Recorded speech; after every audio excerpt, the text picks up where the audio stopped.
모든 국민을 아우르고 섬기는 모두의 대통령이 되겠다는 약속에 따라 통합의 정치, 통합의 국정을 이어나가겠습니다.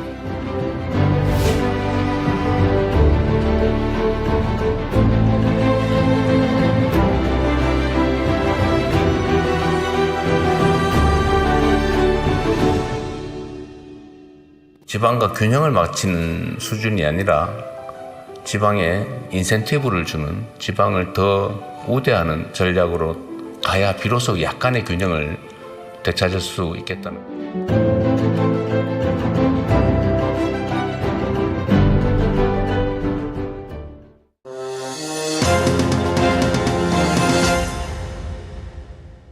여러분 안녕하십니까? 시사포커스 인플러스 아나운서 김동윤입니다. 추석 연휴 편하게들 보내고 계십니까? 명절 식탁에 빠지지 않는 이야기 주제 바로 정치죠. 대통령 탄핵에 이른 대선까지 치르고 내년 지방선거까지 8달도 채 남지 않은 만큼 올 추석 정치 얘기는 그만큼 더 풍성하지 않을까 싶습니다. 시사포커스 인플러스 오늘은 새 정부 출범 지난 넉 달간의 여정을 되돌아보고 내년 지방선거까지 전망해보는 시간 갖겠습니다. 두 분 함께합니다. 김영일 신라대 국제관계학과 교수, 진시원 부산대 일반사회교육과 교수입니다. 어서 오십시오. 자, 이재명 대통령 출범 이제 넉 달이 됐습니다. 그런데 정말 숨가쁘게 지나가는 것 같아요. 특히나 이제 외부 상황이 참 녹록지가 않습니다. 외교에 대한 이야기 먼저 좀 한번 풀어볼까요? 외교 성과 두 분은 어떻게 평가하시는지 일단 진시원 교수님 먼저 여쭤볼까요? 대통령 취임 이후에 지금 몇 달간 외교 성과 전반적으로 국민분들은 부정적인 평가보다는 좀 긍정적인 평가를 하고 계시지 않을까. 그런데 최근에 이제 그 미국과의 관세 협상 중에 투자액이죠. 3,500억 불. 이것에 이제 투자 성격을 놓고 지금 줄다리기를 하고 있는데요. 이 부분 때문에 서서히 약간의 좀 우려의 분위기가 나오고 있는 것도 사실인 것 같습니다. 좀 구체적으로 살펴보면은 일단 1차 한미 정상회담 상당히 좀 국민들이 우려의 시각으로 좀 봤던 게 사실인데, 근데 대통령께서 되게 화기애애한 분위기로 끝냈단 말이죠. 그래서 그 이후에 성적표는 좋은 것이고, 근데 지금 이제 관세 협상에서 투자 협정이 3,500억 불 가지고 좀 길어지면서 약간의 그 우려 섞인 전망들이 있는 건 사실인 것 같고, 근데 외교 분야에서 미국과의 관계만 있는 게 아니라 또 한일 간의 관계도 있고 한중 간의 관계도 있잖아요. 한일 관계는 이번에도 또 뭐 부산 해운대에서 셔틀 외교가 복원이 됐고, 그다음에 그런 부분에서 한일 관계도 어느 정도 정상화 기조에 들어와서 국민들이 긍정적인 평가를 좀 하고 계시는 것 같고, 중국과는 뭐 상징적으로는 중국인 단체 관광이 들어왔어요. 그래서 개시가 됐고 이래서, 그다음에 또 우리 외교부 장관이 관례를 깨고 먼저 중국에 갔단 말이죠. 미국 대통령이 갔다 온 다음에. 그런 부분에서 미국, 일본, 그다음에 중국과의 관계를 좀 잘 맺고 있는 것 아닌가. 근데 문제는 변수는 트럼프 대통령 본인인 것 같아요. 모든 국민들, 전 세계 시민들이 다 생각하겠지만 너무 변덕이 심하고 미국 일방주의, 우선주의를 지금 전 세계에 강요하고 있기 때문에 이 부분에 대한 변동, 위기 이런 것들이 상당히 좀 우리 외교에도 앞으로 중장기적인 살얼음을 주지 않을까, 이런 전망이 되네요. 예, 전체 개괄적으로 좀 말씀을 해주셨는데 전체적으로는 지금까지는 어느 정도 조금 긍정적인 평가가 조금은 더 있는 것 같다라는 말씀. 김영일 교수님 어떤 말씀해 주시겠습니까? 외교 성과. 진 교수님 말씀하신 것처럼 그런 측면도 있긴 한데 저는 좀 더 조심스럽게 보고 싶습니다. 외교 성과를 단기에 평가하기에는 좀 어렵다는 생각이 들고요. 특히나 어디로 튈지 모르는 그 트럼프 대통령의 미국과 여기에 대한 우리 정부의 평가하는 것은 조금은 더 지켜봐야 될 것 같다. 아까 진 교수님 얘기한 것처럼 1차 뭐 한미 정상회담은 잘 흘러갔지만 관세 협상은 아직도 해결되지 못했고 그런 측면에서 좀 더 지켜봐야 될 것 같고요. 일본과는 뭐 말씀하신 것처럼 과거 문제를 강조하고 있지만 그럼에도 불구하고 미래지향의 실용성을 보여주고 있다는 측면에서는 일단은 긍정적으로 평가할 수 있습니다. 네, 한 가지만 덧붙여서 말씀드리면은 지금 현재 국제 정세는 좀 더 넓은 시각에서 바라볼 필요가 있을 것 같아요. 그 다수의 뭐 미국이나 유럽에서 다수의 전문가들이 트럼프 대통령의 극단적인 미국 중심주의 정책은 역으로 말하면은 미국 패권의 쇠퇴를 의미하는 것이 아닌가라고 진단하는 사람들도 있거든요. 심지어는 지금 미, 중, 러 모두 과거의 정치적인 경제적인 이러한 패권을 상실해 가고 있다. 이렇게 진단하는 사람들도 있어서 한미동맹이 우리에게 제일 중요합니다만 그럼에도 불구하고 그 관세 협상이라든지 이런 것에서 우리 정부의 국익 중심의 협상 이 기조가 어떤 결과를 가져올지는 조금은 더 지켜봐야 될 것 같다는 생각이 듭니다. 예. 그러니까 현재까지 뭐 긍정적인 점수를 준다는 말씀과 조금은 더 지켜봐야 된다는 말씀이 사실 일맥상통합니다. 지금 뭐 아무것도 이루어진 게 없기 때문에 모든 게 물음표예요. 그런데 이제 내적으로는 이제 코스피 5천 시대 열겠다 이러면서 굉장히 많은 뭐 경제적인 어떤 여러 가지 좋은 시그널들, 그러니까 뭐 주식시장에서 뭐 얼마를 사서 얼마를 벌었다 주위에서 이런 말씀도 좀 듣고 민생회복 소비 쿠폰도 2차례나 이제 지급이 됐단 말이에요. 앞으로 우리 경제 상황에는 어떤 영향을 미칠 거라고 보시는지 여기에 대해서도 좀 여쭤보겠습니다. 지금까지 국제 정치 경제 상황의 역사적 흐름을 보면요. 네. 자유무역 기조가 퇴행한 시기, 그러면서 보호주의 중상주의가 들어오는 시기는 국제 경제가 안 좋습니다. 네. 이건 뭐 역사가 말해주는 건데 지금 우리가 지금 그 시기로 들어선 거거든요. 전 세계적으로 세계 경제는 별로 좋아 보일 가능성은 그렇게 많지 않다. 그렇다면 이 안에서 우리가 할 수 있는 일들은 저는 한 3가지 정도라고 봅니다. 첫 번째는 그래도 우리나라는 제조업 강국이기 때문에 제조업 분야에서는 어떤 식으로든지 우리의 시장을 계속 넓혀 나가야 됩니다. 그래서 FTA도 좀 더 활성화하고 우리 FTA를 통해서 경제 영토도 더 넓혀야 되고 그런 역할들을 해나가야 되고 그다음에 또 지역 통합 같은 것도 우리가 좀 적극적으로 해서 우리랑 비슷한 나라들끼리 묶어내는 그 자유무역 기조를 좀 미국이 자유무역 기조를 이렇게 상당히 어렵게 만들고 퇴행시키더라도 우리 같은 나라들끼리 묶어서 좀 자발적인 자유무역을 되살리는 노력이 필요한 것 같고 두 번째는 이제 우리가 그래도 무역의 의존량이 상당히 크기 때문에 내수를 어떤 식으로든지 활성화해야 되는 것이거든요. 그래서 상당히 좀 적극적인 재정 정책을 좀 펴야 될 것 같습니다. 그래서 긴축재정, 지난 정부의 긴축재정은 아닌 것 같고요. 그러기 위해서는 세금을 제대로 걷어야겠죠. 그다음에 조심스럽게 세금을 효과적으로 쓰는 노력도 같이 있어야 된다.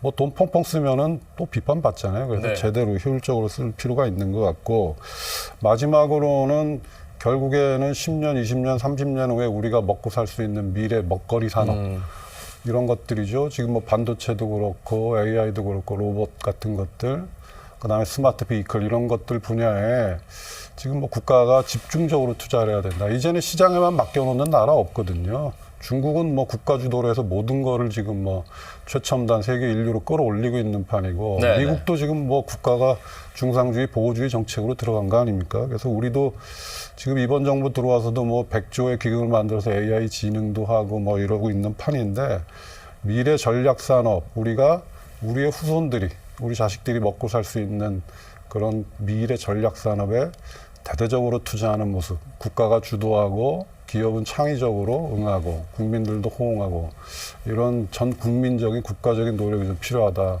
이런 시기가 아닌가 생각이 듭니다. 예.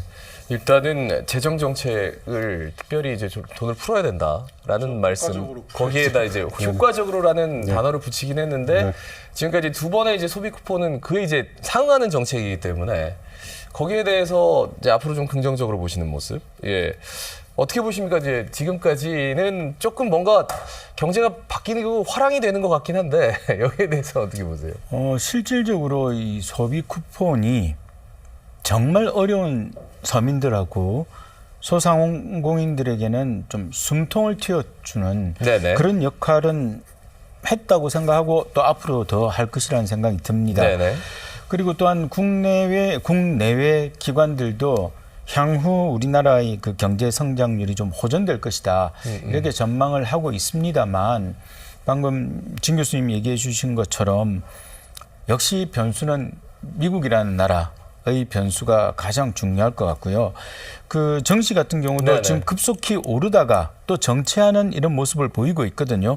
그런 것들 그리고 아파트 가격 새 정부의 규제에도 불구하고 계속 오름세는 유지하고 있습니다.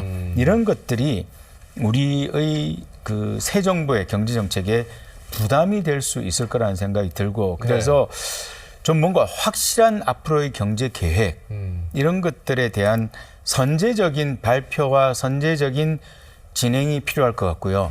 그다음에 무엇보다도 아까 앞서도 말씀드렸습니다마는 진 교수님이 말씀하신 지역적인 분야에 있어서 자유무역을 실현시켜 나가야 된다라는 것에 절대적으로 찬성을 하는데요. 그런데 그게 걸림돌은 바로 미국입니다. 그래서 우리나라는 뭐 여전히 미국에 굉장히 많은 그 수출을 의존하고 있는 나라이고, 그래서 무역을 다변화, 미국이 아닌 무역을 다변화하는 그런 노력이 필요한데 그건 시간이 많이 걸리고요. 그래서 일단은 미국과의 관세 협상을 일단은 빠른 시일 내에 만들어내고 그것이 내수 경제를 촉진시키는 이런 형태의 경제로 가야만 새 정부 들어서 경제가 좀 활성화되고 서민들이 좀 잘 살 수 있을 것 같다라는 느낌을 줄 수 있게 만들어야 된다고 생각합니다. 예. 알겠습니다. 좀 더 면밀하게 세세하게 들어가면 좀 더 우리가 뭐 매조짓고 가야 되는 부분들이 분명히 있습니다. 아직까지는 뭔가 좀 모든 것들이 물음표인 상황에서 분명히 지적을 해주셨고, 그 검찰청 폐지, 그 사법부 개혁, 여기에 대해서 좀 여쭤보겠습니다. 이제 경제 문제를 떠나서 앞으로 굉장히 사법부 쪽은 많이 바뀔 것 같은데 어떤 의견들을 갖고 계시는지요? 검찰 개혁은 분명히 시대 정신이죠. 국민 다수가 원하는 것이고, 왜냐하면은 정치 검찰과 윤 대통령을 통해서 정치 검찰의 폐해를 국민들이 너무나 뼈저리게 느꼈기 때문에 검찰 개혁에 대해서는 다수가 지금 뭐 지지를 하고 있고 응원을 보내고 있고, 또 이번에 또 법령이 통과돼서 내년이면 이제 시행 과정을 통해서 없어지지 않습니까? 그런 것도 국민들이 바라는 것이고, 그래서 정치 검찰의 이런 권력 남용, 그 다음에 또 국정 운영을 완전 검찰 공화국으로 만들었었잖아요. 핵심 요직엔 다. 그리고 결국엔 내란 획책까지 했기 때문에 여기에 대해서는 검찰 스스로도 더 이상 할 말이 없는 상황.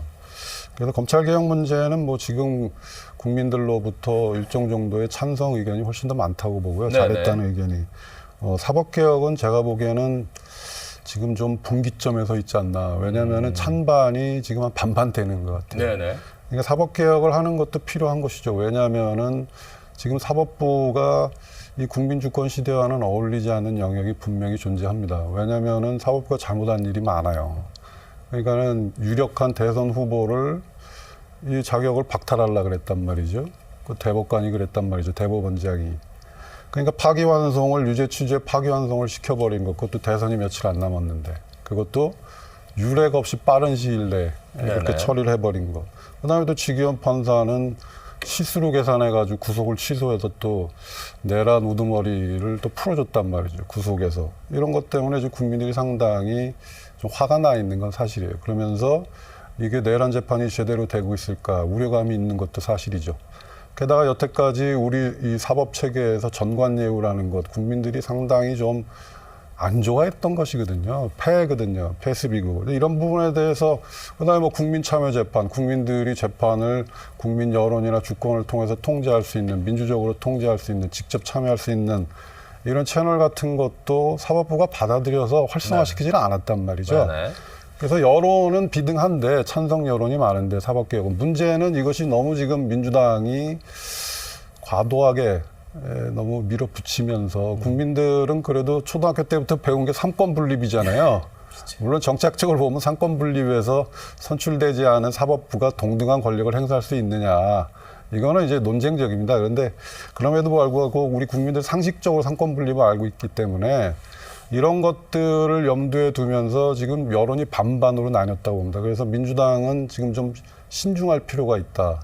길은 가야 되는데, 사법개혁의 길은 가야 되는데, 국민들 여론을 보면서 신중하게 속도감 있는 속도를 좀 조정해야 되지 않나. 지금 상당히 중요한 터닝포인트에 와 있다고 생각이 듭니다. 네. 검찰청 폐지에 대한 이야기, 사법부 개혁에 대한 의견 들어봤고요. 어떻게 생각하십니까, 김영희 교수님? 저도 거의 비슷한 생각이긴 한데요.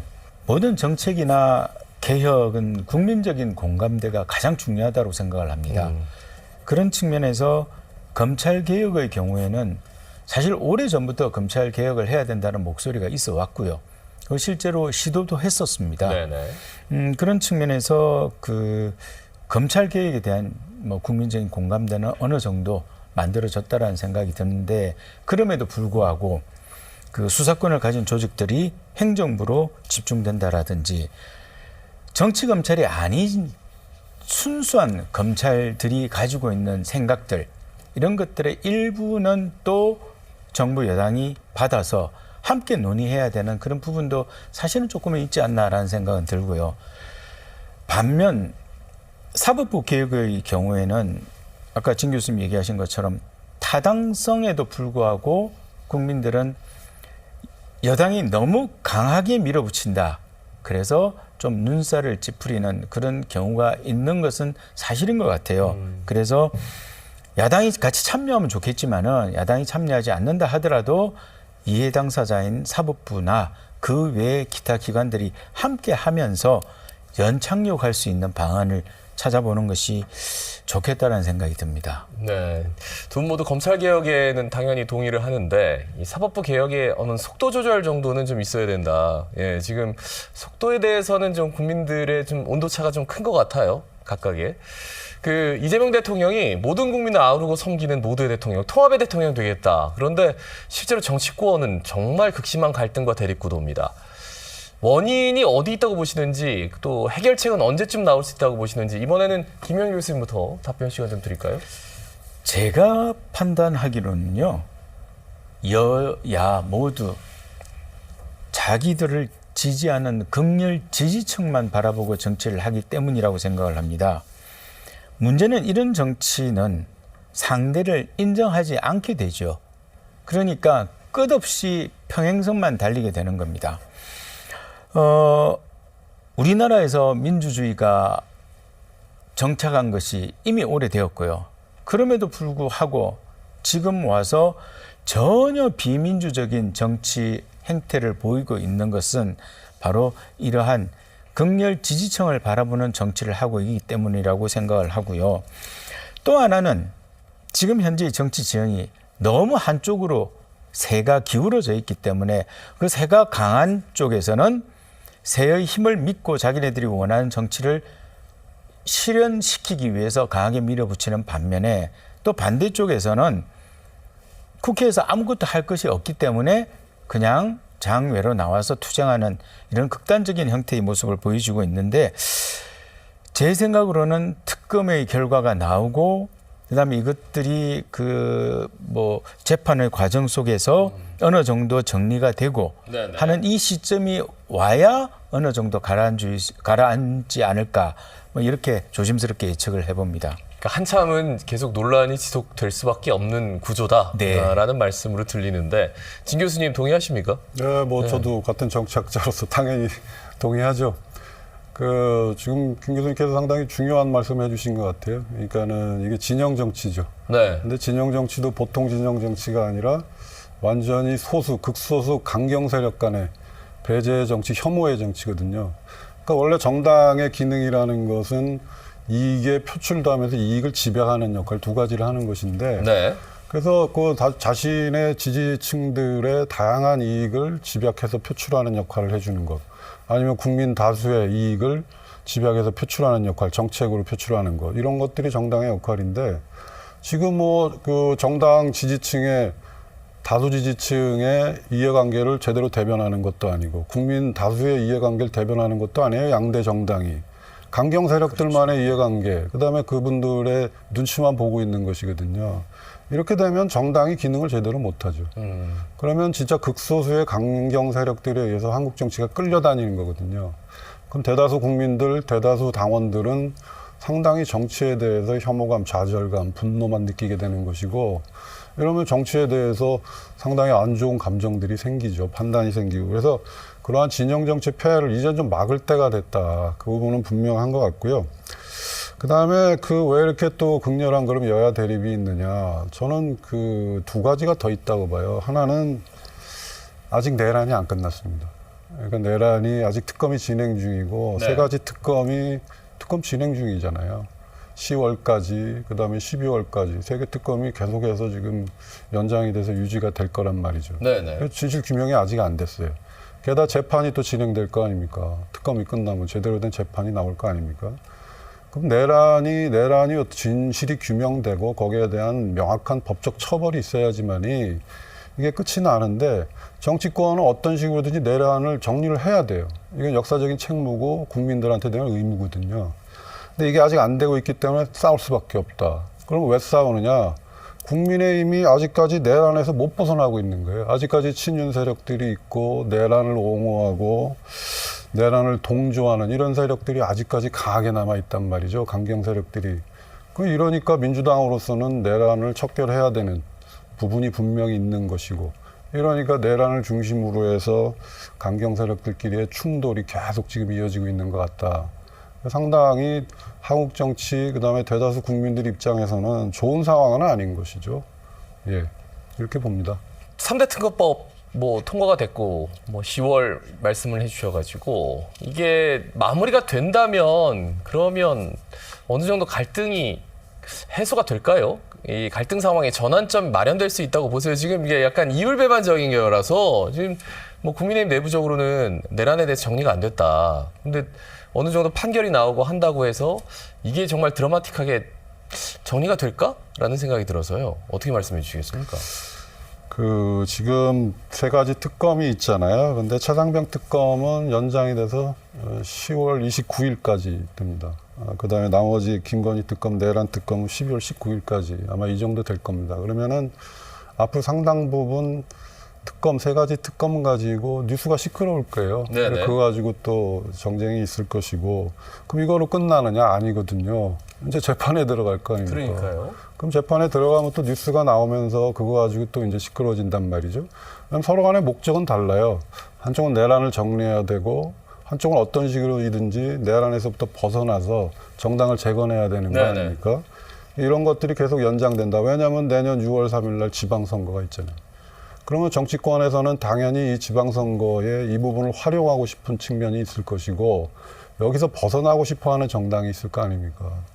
그럼 최소한 적어도 법적으로도 해결이 안 되고 정치적으로도 이용하려는 세력이 있고 막으려는 세력이 있기 때문에 지방선거 전까지 상당히 좀 어려운 정치의 갈등, 혐오의 시기가 지속될 것 같다.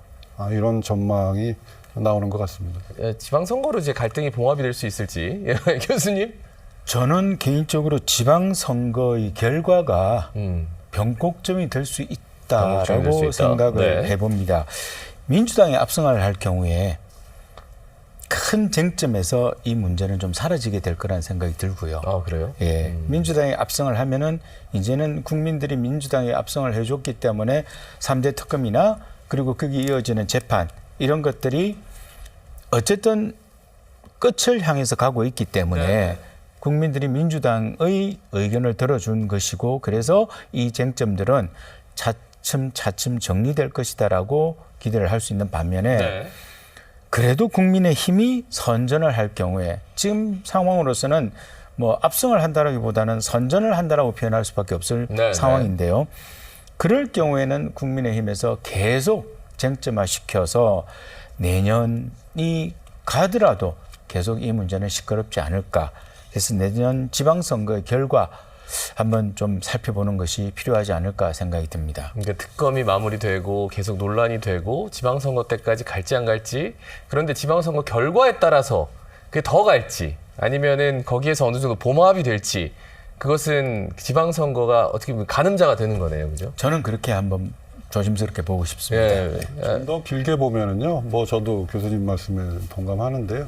좀 더 길게 보고 좀 더 구조적인 요인을 보면 양당 제도를 어떤 식으로든지 극복을 해줘야 됩니다. 양당으로 나눠서 서로 싸우는 거잖아요. 그래서 선거 제도를, 총선 제도를 좀 개편해서 비례성을 좀 높여서 이게 다당제로 좀 만들어주고 그러면은 정당 간에 대화하고 타협할 가능성이 높아지잖아요.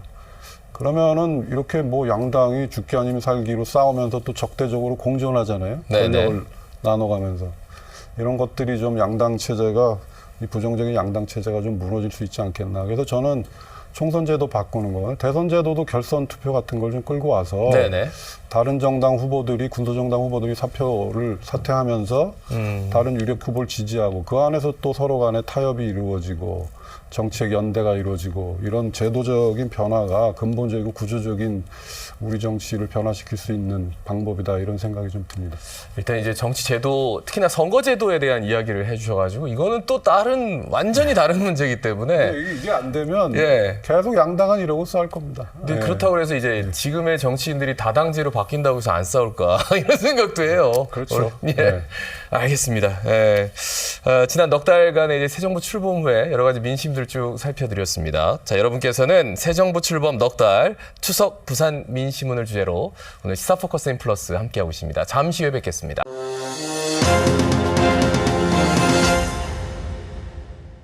자, 이번에는 부산 관련 이야기들을 해보겠습니다. 새 정부가 추진하는 부산의 현안 한번 짚어볼까요? 해수부 부산 이전 얘기를 안 할 수가 없습니다. 지금 부산의 그 속도가 참 많이 붙고 있는 느낌인데 역대 어느 정부도 이렇게 빨리 그리고 구체적으로 이 문제를 추진한 적이 없었던 것 같긴 합니다. 이 부분은 어떻게 평가하시는지 김용현 교수님 여쭤보겠습니다. 예, 말씀하신 것처럼 새 정부가 해수부를 부산으로 이전하는 결정을 하고 진행도 그 어느 때보다 빠르게 진행되고 있는 것 같습니다. 네. 그래서 이런 점들은 매우 긍정적으로 평가를 할 수 있겠고요.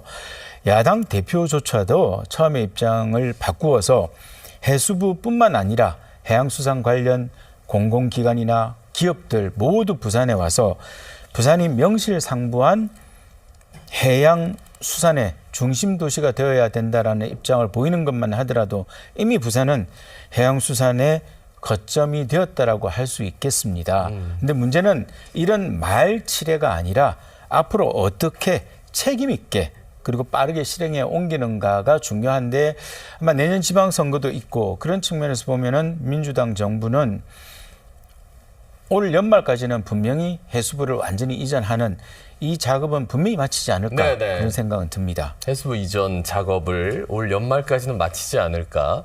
그래도 빠른 것 같긴 한데 지금 이제 기대치가 워낙 높아져가지고요. HMM도 나와야 되고 또 해양 관련 기업들도 몇 개 와야 되고 지금 이렇게 됐습니다. 어떻게 보십니까?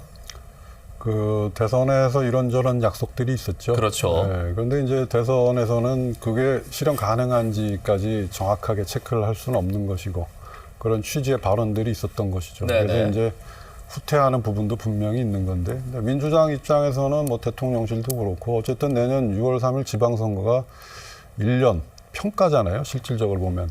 거기서 패배하면은 상당히 힘들어지는 거기 때문에 네네.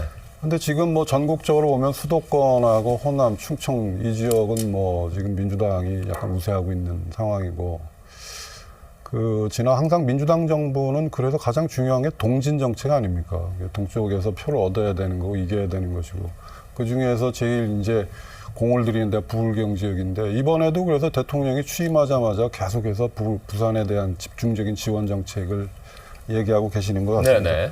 그런 부분에서 지금 전재수 장관 의원이 지금 뭐 여론조사에서 앞서고 있는 것도 사실이고 교수님 말씀하신 대로 이런 부분을 얼마만큼 빠르게 실현을 시키면서 내년 선거를 준비하느냐.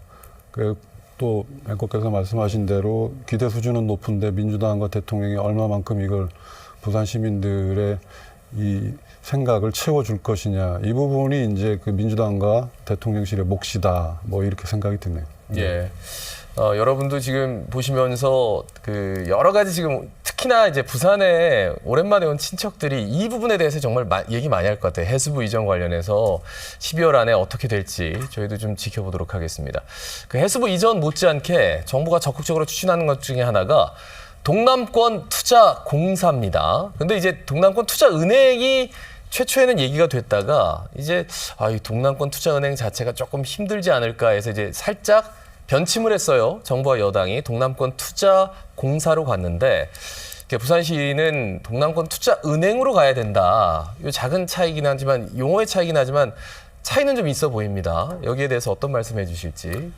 동남권 투자공사 또 투자은행 일반 시민들이 이야기는 조금 어려우실 수도 네네. 있는데요. 투자공사는 쉽게 말해서 지역 산업을 육성하기 위해서 그리고 혁신 성장을 지원하기 위해서 정부하고 지자체가 뭐 채권을 조달하든지 이렇게 해서 재원을 마련하는 공공기관입니다. 네. 그래서 장점을 들자면은 지역에 맞는 산업을 육성하고 또 그것을 육성하기 위해서 신속하게 자원을 공급할 수 있다라는 장점이 있지만 네. 단점은 은행과는 다르게 그 예금을 받거나 하는 이런 것들이 또 빌려주거나 하는 이런 것들이 없기 때문에 자금 조달에는 어느 정도는 제약을 가지고 있다고 볼 수 있겠습니다. 반면 투자은행은 뭐 채권을 발행하고 우리가 일반 은행에 가서 하듯이 예금하고 또 빌려주기도 하고 이런 식으로 통해서 자금을 제약 없이 조달할 수 있는 은행의 기능이라고 쉽게 생각하시면 될 것 같은데 단점이라고 한다라면 이제 지역 맞춤형 아까 말씀드린 산업을 키운다라든지 이런 네네. 것들을 정말 제대로 그렇게 할까 이런 의문점은 남아 있어서 그런 단점이 있다고 생각을 하고요.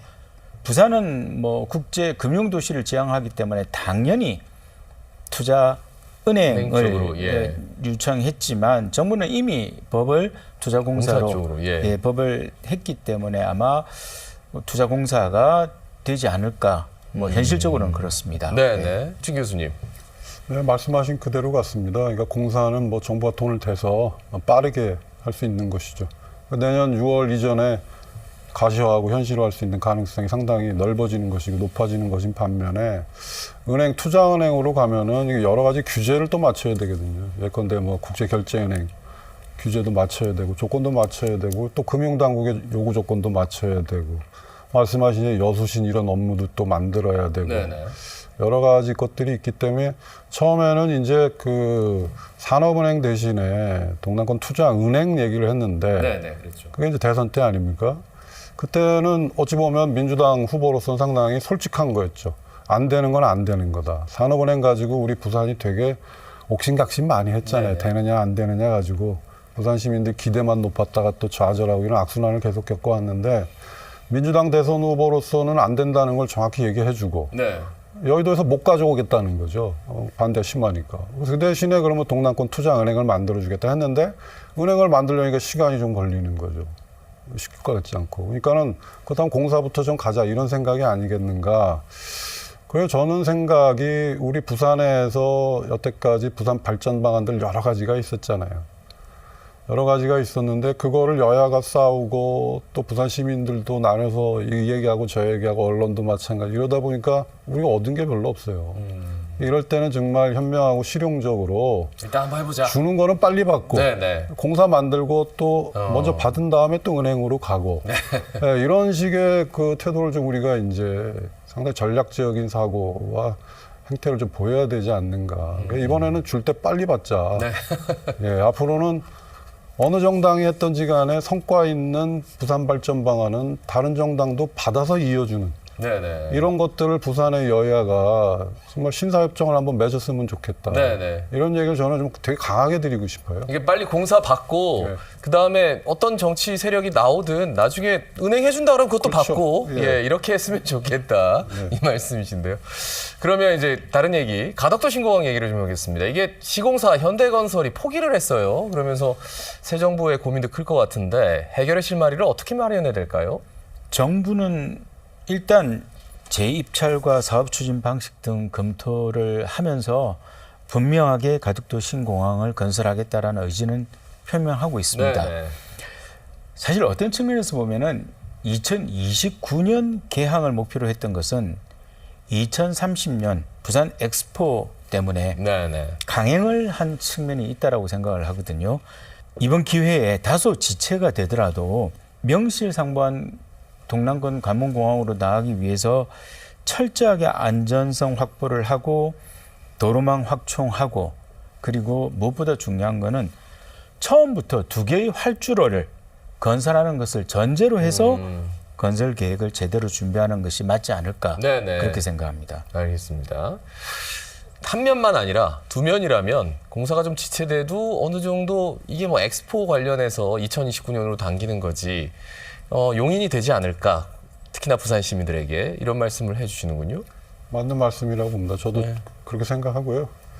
대통령께서 뭐 언급이 있으셨잖아요. 이건 반드시 하는 거로. 네네. 근데 이제 어떻게 하느냐가 문제인데 그러기 위해서는 이게 왜 지금 이 난항을 겪고 있는지, 그리고 왜 어려운지, 그럼 어려운 부분을 어떻게 개선해가지고 언제 만들어 줄 건지, 이런 것들을 투명하고 솔직하고 책임감 있게 여당과 대통령실이 얘기를 해줘야 돼요. 우리 부산 시민들께. 그런 부분이 상당히 중요하다고 보고요. 김 교수님 말씀하신 대로 공기는 이미 빠르게 할 필요가 없습니다. 왜냐하면 월드 엑스포를 맞춰서 한 건데 안 됐기 때문에. 물론 뭐 물류산업이나 이런 부분에 뭐 수요는 있죠. 그럼에도 불구하고 제대로 잘 준비해서 조금 늦어지더라도 제대로 만드는 게 중요하지 않겠나. 우리 부산 시민들 대부분이 이렇게 생각하시겠죠. 네네. 예. 알겠습니다. 지금 이제 가덕도 신공항까지 이야기를 마쳤고요. 가장 좀 주목되는 내년 지방선거 얘기를 좀 해보겠습니다. 여당 같은 경우에는 이제 새로운 대통령 당선 이후에 지방선거에서 시장은 물론이고 많은 구청장 당선자를 배출하겠다. 그래서 부산에 새로운 개혁을 발판을 마련하겠다 이런 입장인 반면에 야당은 이제 국민의힘 입장에서는 기존의 텃밭을 정말 지켜야 된다, 이걸 사수해야 된다 이런 절실한 모습인데 앞으로 좀 어떻게 펼쳐져 나갈까요? 8개월 남았죠? 네. 8개월이라는 시간이 굉장히 짧게 느껴지지만 이 정치 선거 상황이 벌어지면은 순식간에 바람이 일어날 수 있기 때문에 또 아직도 많은 변화들이 일어날 수 있기 때문에 저는 상당히 긴 시간이라고 생각을 합니다. 지난해 12월 3일 계엄 선거 이후에 대통령이 탄핵되고 특검이 진행되고 있는 이런 상황 속에서 부울경의 민심도 좀 많이 바뀌었고요. 네네. 특히나 부산의 민심이 좀 많이 바뀌었다. 부산에서도 민주당의 지지도가 계속 높게 나오고 전재수 해수부 장관의 여론조사에서 선호도가 가장 먼저 나오고 이렇게 민주당에서는 긍정적인 시그널이 보여지고 있습니다만은 저는 좀 조심스럽게 보고 싶습니다. 부산이라는 도시는 여전히 국민의힘이 굳건하게 자리를 잡고 있다라고 생각을 합니다. 네네. 그래서 민주당은 지금보다 더 많은 노력을 기울여야 되고요. 해수부 이전 하나만 가지고 된다라고 생각하지 않습니다. 지금보다 더 국민들에게 다가가고 부산 시민들을 위한 정책들을 확실하게 한다라는 의지를 심어줘서 부산 시민들의 신뢰를 얻어야 된다는 생각이 들고요. 네. 반면 국민의힘에서는 정책보다는 어떤 인물이 부산시장 후보로 나오는지가 굉장히 중요한 변수가 될 거라고 생각을 합니다. 어떤 후보가 되고 어떤 후보가 안 된다는 말씀이 아니라 네네. 후보가 난립해서 서로 쉽게 말하면 싸우고 하는 이런 후보 결정 과정에서의 보기 안 좋은 모습을 시민들에게 노정시킨다라면은 네네. 시민들이 굳건했던 국민의힘에 대한 지지를 민주당 쪽으로 돌릴 수도 있지 않을까. 그래서 국민의힘은 후보 선출에 있어서 아주 좀 이렇게 균형 잡히고 시민들에게 적극적으로 다가갈 수 있는 합리적인 과정 네네. 이런 것들을 만들어내고 합리적인 후보를 만들어내는 것이 중요한 변수가 아닐까 이렇게 생각을 해봅니다. 예, 그만큼 이제 국민의힘 입장에서는 정말 중요한 사서야 되는 텃밭이라는 표현까지 쓸 정도로 기존에 계속 이제 국민의힘 쪽으로 투표 행태가 이루어져 왔는데 과연 인물이 어떻게 되느냐. 그러니까 민주당도 지금은 좋게 보여주지만 그 정책 자체가 좀 더 신뢰가 가야 되고 더 많이 줘야 된다. 끝까지 긴장을 늦추지 않아야 된다라는 말씀으로 들리는데 어떻게 보십니까? 지방선거? 예, 맞는 말씀이라고 생각이 듭니다. 저는 몇 가지를 좀 더 해보면요. 네. 일단 우리 정치가 워낙 휘발성이 강하고, 그렇죠. 그다음에 막말 하나로 또 며칠 전에 하루 전에 뒤집히고 막 이러는 경우들이 너무 많잖아요. 한마디로 이 불확실성, 불예측성이 너무 강한 정치이기 때문에 앞으로 내년 6월 3일까지 많이 남았다. 그래서 누가 어느 하나 속 시원하게 우리가 이긴다 진다 얘기하기는 좀 어려울 것 같고요. 뭘 얘기하더라도 지금으로서는 그게 무슨 소용이 있겠느냐. 네네. 그런 부분에도 전적으로 공감을 하고, 그럼에도 불구하고 지금 현 단계에서 보면 민주당은 약간 긍정적인 평가하는 건 맞습니다. 그러니까는 여론조사에서도 전재수 후보가 약간 앞서고 있고, 그다음에 또 대통령이 아까도 말씀드렸지만은 동진 정책의 이 요충지로서 부산을 집중 지원하고 있는 것이고 민주당을 그런 두 부분에 있어서 상당히 지금 민주당이 어찌 보면은 이번에는 쉽지는 않겠지만 그래도 좀 약진을 해볼 수 있지 않겠는가 네네. 이런 뭐 생각을 지금 하고 있다고 보고요. 근데 저는 이런 것보다 더 중요한 거는 지금 대통령이 뭐 내란 청산 민주당이나 내란 청산 이 부분에 상당히 뭐 많은 노력을 기울이고 있는데 내란 청산은 국민들을 믿고 사법개혁도 마찬가지고요. 이런 건 국민들을 좀 믿고 만약에 내란 청산이 안 되고 또 내란 우두머리가 다시 풀려나오면 국민들이 가만히 있겠습니까? 네. 그러니까 그런 부분은 이제 어느 정도 루틴하게 일상적으로 좀 맡겨서 제도가 돌아가게 시스템이 돌아가게 놔두고 이제는 대통령과 여당이 정말 민생을 챙기고 그다음에 한미 투자 이 문제도 어떤 식으로든 지금 해결을 해야 돼요. 이거 지금 네네. 너무나 큰 문제거든요. 그래서 이런 부분을 대통령과 집권 여당이 국민들 민생 챙기고 경제 챙기고 외교 안보 챙기고 이러면서 좀 더 국민들을 안심시키고 대한민국이 잘 살고 부강한 쪽으로 끌고 가는 게 이게 최고의 저는 지방선거 대책이라 봅니다. 그런 부분이 있어야 될 거라고 보고요. 국민의힘은 지금 상황에서는 부산에서 약간의 위기의식을 느끼고 있겠죠. 여론조사가 일단 밀리고 있죠. 박형준 네. 시장이. 그다음에 박 시장님이 그 여러 가지 공약들 얘기가 있었지만은 지금 된 게 별로 없어요. 그러니까 월드 엑스포도 안 됐죠. 하이퍼루프도 처음에 얘기하셨다가 15분 도시로 바뀌었죠. 다 뭐 네. 없어졌죠. 그다음에 뭐 대기업 유치도 많이 얘기하셨고 MOE도 많이 썼는데 뭐 보이는 게 별로 없죠. 가덕신공항도 지금 이렇게 표류된 상황이고 그다음에 뭐 부산하고 경남 행정통합을 얘기해서 지하철이고 어디 광고도 많이 했는데 그게 뭔지 모르는 시민들이 더 많단 말이죠.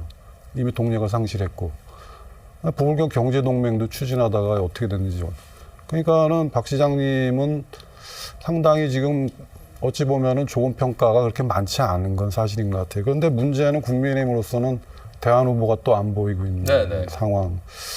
그다가 또 국민의힘이 지금 내란 옹호, 내란 이런 측면에서 지금 발목이 잡혀 있단 말이죠. 그래서 국민의힘은 저는 일단 당을 혁신하는 거 이게 최고의 지방선거 대책이 아닐까. 네네. 인적으로 제도적으로.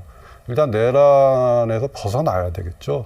그래야지 한 번이라도 더 해볼 수 있고 가능성을 희망을 가져볼 수 있지 않겠나 이런 생각이 듭니다. 교수님께서 내란에 대해서 어느 정도 종지부를 찍고 지방선거를 임해야 된다라는 말씀인데 아까 같이 말씀하셨잖아요. 결국 지방선거가 가늠자가 돼서 내란에 대한 종식 여부가 판가름이 날 것이다. 근데 그 상황에 이제 ING 진행 중에서 선거가 치러질 가능성이 높다라고 판단했을 때 결국은 이제 인물인데 전재수 해수부 장관 출마설, 뭐 최인호 전 의원의 도전설, 뭐 이렇게 나오고 뭐 언급은 해주셨습니다만 박형준 시장의 대항마가 없는 상황에서 약간의 부정적인 평가를 과연 얼마만큼 그 조금 쇄신시킬 수 있느냐 이런 여러 가지 의견들이 나오는데 인물에 대한 이야기를 조금 더 디테일하게 들어가면 어떤 말씀해 주시겠습니까? 민주당의 입장에서는 아마 가장 경쟁력이 있는 사람은 전재수 해수부 장관이라고 많은 사람들이 생각을 하고 있고요. 네.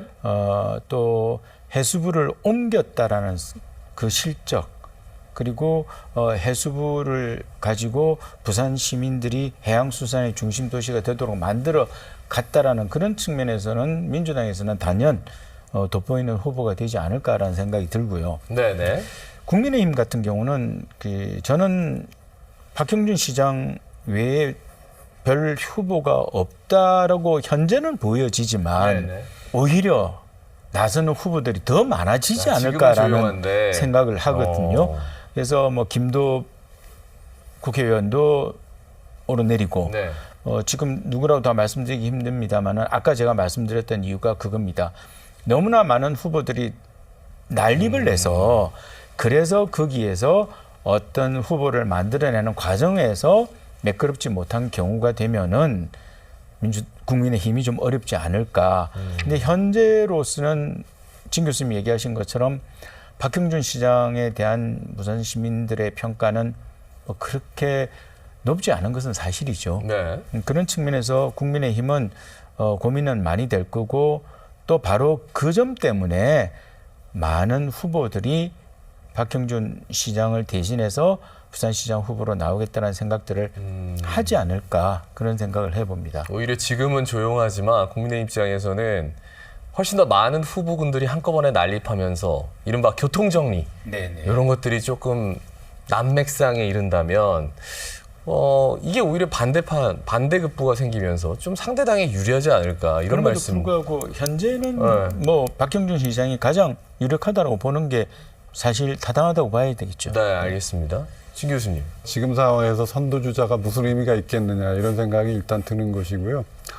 그다음에 지금 뭐 민주당에서는 전재수 의원 장관 그다음에 최인호 전 의원 뭐 각축 중이잖아요. 네, 근데 네. 앞서 가시는 분은 이제 전재수 장관이 앞서 가시고 최인호 의원도 또 뭐 상당히 분발해서 지금 열심히 하고 계시고 이러니까 네네. 두 분 중에 어느 분이 되시겠죠. 네. 근데 지금 앞서 있는 분은 우세한 분은 또 뭐 해수부가 옮겨오고 거기에 장관하시고 그러니까는 뭐 유리한 부분은 분명히 있겠죠. 전 장관님이. 근데 최인호 전 의원도 뭐 본인이 노력 여하에 따라서 바뀔 수도 있는 것이고 야권은 뭐 박 시장님이 계셔서 분명히 현직 프리미엄이 있죠. 예, 그 부분이 있는 것이고 그다음에 분명히 가만히 계시지는 않을 거잖아요. 네네. 일종의 이제 반격을 해야 되고 추격을 해야 되고 판뒤집게 나서야 되고 그래서 박 시장님이 어느 정도의 그 부산 시민들에게 신뢰감, 안정감을 주면서 상당히 그 실현 가능한 미래지향적인 부산의 정책을 제시할 것이냐. 그다음에 과거에 지금 아까 많은 그 시장님이 이행하지 못한 공약들이 있었는데 이런 부분에 대한 그래도 어느 정도의 설명은 있어야 돼요. 네네. 그리고 그런 것들을 어떻게 실현할 것인지, 대안은 뭔지 이런 것들을 통해서 또 반격 카드를 또 쓰셔야 될 거고 나머지 분들 뭐 김도부 의원이나 지금 뭐 조경태 의원 얘기가 나오고 있는데 이분들도 기회를 보고 계시지 않겠습니까? 그래서 네네. 시간은 많은 것이고 여론은 빠르게 바뀔 수 있고 그다음 한국 정치가 상당히 변동성, 불확실성이 크기 때문에 좀 더 지켜봐야 될 것 같습니다. 지금 일찌감치 스포트라이트를 받는 건 그만큼 좀 안 좋은 건가요? 어떻게 보십니까? 그리고 한 가지 더 여쭤보고 싶은 건 전재수 해수부 장관은 선사례를 치거든요. 예, 왜 웃으세요? 나는 그런 거 없다. 예, 어떻게 보십니까? 정치인들이 그 물 들어올 때 노조해야 되는 거는 뭐 정치인들이 다 하시는 일이고, 네. 그래서 물이 들어오니까 노는 저으시겠죠. 네. 저는 그렇게 생각합니다. 노를 젓는다는 의미가 어떤 그 뜻인지 모르겠지만, 예, 어떤 의미인지 대충 뉘앙스는 좀 이해가 됩니다. 교수님 어떻게 보세요? 그 정치인들의 말을 있는 그대로 믿는다라는 것은 사실은 그 정치학을 하는 사람들 중에서 믿는 사람은 아무도 없을 겁니다. 네. 그래서 그 정치인들의 결정은 네. 상황에 따라서 아주 빠른 결정을 바꿀 수도 있고 그렇기 때문에 진 교수님이 얘기하신 것처럼 아직 시간 많이 남았습니다. 어떻게 바뀔지 모르고 현재 뭐 1위로 달리고 있는 분들이 가장 유력하다고 생각이 들지만 네네. 그럼에도 불구하고 정치는 굉장히 유동적인 성격이 많기 때문에 조금은 더 시간을 지켜봐야 될 것 같습니다. 네, 그래요. 그렇다면 이제 앞으로 이슈가 될 만한 것 어떤 게 있는지 좀 변수가 될 만한 것 뭐 짧게 한 말씀씩 여쭙고 마무리 발언 듣겠습니다. 네, 저는 뭐 일단 무엇보다도 특검의 정리, 특검의 정리. 예, 그리고 이 특검이 최종적으로 이 재판에 가서 어떤 과정으로 뭐 선거 때까지는 결과가 나오지는 않겠지만은 어떤 과정으로 가는지 뭐 이런 것들이 제일 중요할 것 같고요. 또 하나는 국민의힘이 극우 세력과 단절을 하느냐 안 하느냐 이것도 굉장히 중요한 변수가 될 것 같습니다. 예, 짧게 듣겠습니다. 저도 뭐 중복적인 얘기인데 한 세 가지 정도일 것 같습니다. 그러니까는 3대 특검, 그 다음에 거기에 연이어 이루어질 이제 재판, 이게 이제 내년 총선까지 어떻게 이어질지, 이게 개혁 피로감으로 갈 건지, 아니면 국민들 속을 시원하게 해줘서 승리로 갈 건지, 그게 관건인 것 같고요. 또 하나는 말씀하신 대로 국민의힘의 내적 쇄신, 혁신 여부입니다. 혁신을 해야지만이 그나마 도전해 볼 수 있지 않겠나 이런 생각이 좀 들고 가장 중요한 건 이 대통령과 여당의 국정 운영 능력을 보여줘야 되는 거거든요. 이제 결과물을 보여줘야 됩니다. 그래서 외교, 안보, 경제 그다음에 우리 국민들 먹고 사는 문제에서 실력을 보여줘야 된다. 네네. 이 세 가지 정도 말씀드리겠습니다. 알겠습니다. 교수님 두 분 부산 민심에 대한 이야기들을 쭉 한번 챙겨주셨는데 마지막으로 부산 시민들께 당부사항 짧게 여쭙겠습니다. 진 교수님부터 말씀해 주시죠. 이제 우리 그 부산 시민들이 지난 한 30년간 여야가 바뀌면서 부산 발전 정책이 오르락 내리락 갈팡질팡 이 당이 해놓은 거는 다음 당이 와서 뒤집어 엎고 다음 당이 와서 또 새로운 거 하고 다음 당이 와서 또 뒤집어 엎고 이랬거든요. 그러다 보니까 부산이 20, 30년 동안 적체가 돼 있었거든요.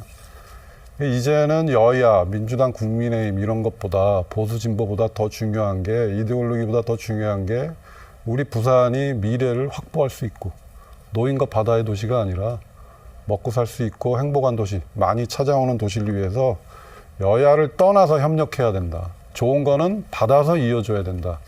이런 말씀 드리고 싶습니다. 네, 김 교수님. 예, 저는 좀 원론적인 얘기를 하고 싶은데요.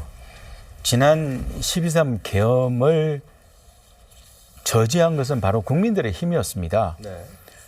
부산 시민들도 마찬가지입니다. 정치권에 기댈 것이 아니라 우리가 주인이라는 생각을 가지고 부산 시민들이 정치권을 활용하는 그런 주인의식을 다시 한번 가졌으면 하는 바람입니다. 네. 자, 두 분이었습니다. 김영일 신라대 국제관계학과 교수, 진시원 부산대 일반사회교육과 교수였습니다. 두 분 오늘 아침 고맙습니다. 자, 사람들이 명절을 맞아 상차림을 준비하고 또 고향집을 오가고 그러면 주변을 챙깁니다. 먹고 살기가 어떤지 당연히 얘기가 나오겠죠. 내 형편도 좀 다시 되돌아보게 되고요. 그래서일까요? 명절 차례상 민심이 그래서 더 정확하고 무서울 겁니다. 자, 저희는 다음 한 주는 잠시 쉬어가겠습니다. 남은 명절 연휴 잘 보내시고 10월 중순 다시 찾아뵙겠습니다. 시사포커스 인플러스 여기서 마칩니다. 여러분 고맙습니다.